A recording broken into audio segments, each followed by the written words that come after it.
যারা চিকেনের solid piece পছন্দ করেন না তারা কিন্তু এই রেসিপিটা অবশ্যই একবার ট্রাই করে দেখবেন। দারুণ টেস্টি টেস্টি খেতে হয় এবং একদম মশলাদার চিকেন স্কিন কারি। ডিনার বা লাঞ্চ চেটে পুটে পুরো থালা পরিষ্কার হয়ে যাবে। হ্যালো এভরিওয়ান, আমি পায়েল আর আপনারা দেখছেন Surtuli food and travel blogs. চলুন তাহলে এবার রান্নাটা শুরু করে দিই।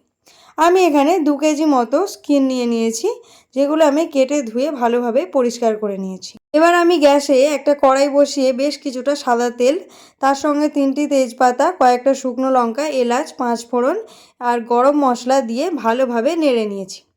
এবার এর মধ্যে আমি 4 থেকে 5টি বড় সাইজের কোঁচানো পেঁয়াজ, 6 থেকে 8টি কাঁচা পাকা লঙ্কা আর 2 থেকে 3টি পাকা টমেটো ছোট ছোট করে কুচি কুচি করে কেটে এর মধ্যে দিয়ে দিয়েছি।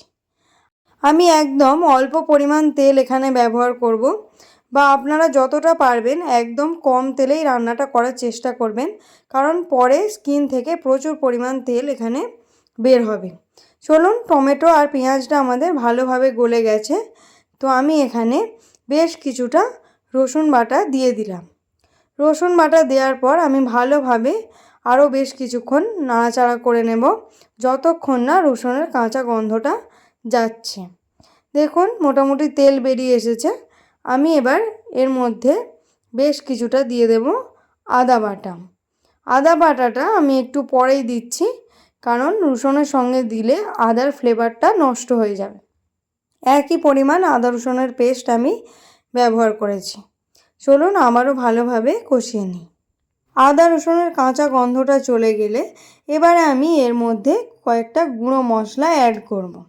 যেমন প্রথমে আমি দিয়ে দিলাম 2 চামচ হলুদের গুঁড়ো, 2 চামচ লঙ্কার গুঁড়ো, 1 চামচ ধনে গুঁড়ো আর 1 চামচ জিরে গুঁড়ো। এই সমস্ত কিছুকে এবার ভালোভাবে মশলার সাথে মিশিয়ে নেব। আমি এখানে আর কোনো তেল ব্যবহার করব না, তাতে তেল যদি কম মনে হয় তাও ঠিক আছে, কিন্তু আর কোনো তেল দেবেন না। ভালোভাবে আমি কষিয়ে নেব মশলাটা, যাতে করে মশলার কাঁচা গন্ধটা যেন চলে যায়। আমি এর মধ্যে অল্প একটু জল দিয়ে দিচ্ছি। জল দেওয়ার পরে আমি আরও 2 থেকে 3 মিনিট ভালোভাবে মশলাটাকে কষাবো। মশলা যত ভালোভাবে কষানো হবে তরকারির স্বাদ ততই ভালো আসে, তাই আমি খুব ভালোভাবে মশলাটাকে কষিয়ে নিচ্ছি। এর মধ্যে আমি সানরাইজের মিট মশলা ব্যবহার করলাম, আপনারা চাইলে দিতেও পারেন, বা আপনারা বাড়িতে তৈরি মশলাও ব্যবহার করতে পারেন। আমি এখানে অল্প একটু দিয়েছি যাতে ফ্লেভারটা ভালো আসে। চলুন, এবার মশলা কষানো আমাদের একদম হয়ে গেছে, তো আমি এবার মাংসগুলো এর মধ্যে দিয়ে দিলাম।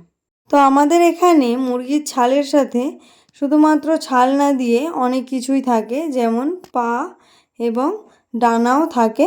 আপনাদের ওখানে যদি ছাল পাওয়া যায় তাহলে একই রকমভাবে রান্নাটা করবেন, কোনো অসুবিধাই হবে না।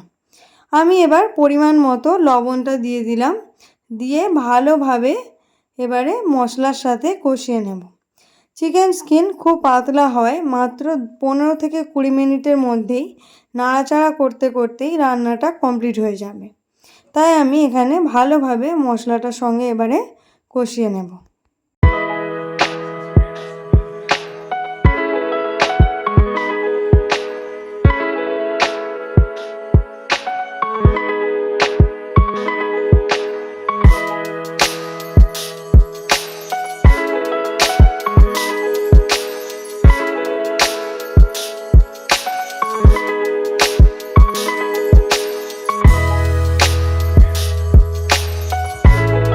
মশলার সাথে খুব ভালোভাবে মিশিয়ে নেওয়ার পর আমি একটা চাপা দিয়ে দিলাম।